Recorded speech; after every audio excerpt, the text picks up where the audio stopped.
বাংলাদেশে একটি অবাধ, নিরপেক্ষ ও সুষ্ঠু নির্বাচন দেখতে চায় কমনওয়েলথ।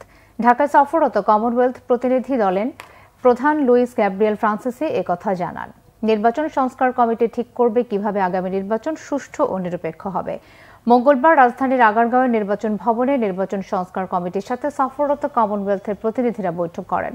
প্রায় 1 ঘণ্টার বৈঠক শেষে কমনওয়েলথের সহকারী মহাসচিব জানান, বাংলাদেশে একটি সুষ্ঠু ও নিরপেক্ষ নির্বাচন দেখতে চায় কমনওয়েলথ। সেই লক্ষ্যে নির্বাচন সংস্কার কমিটি কাজ করছে।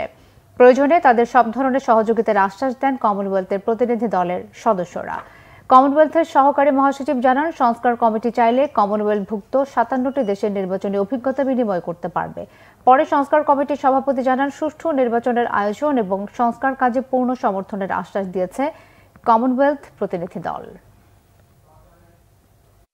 ওনারা চাচ্ছেন যে আমাদের দেশে একটা সুষ্ঠু নিরপেক্ষ নির্বাচন হোক এবং এই নির্বাচন সুষ্ঠু নিরপেক্ষ নির্বাচন নিশ্চিত করার ব্যাপারে ওনারা সহায়তা করতে চান।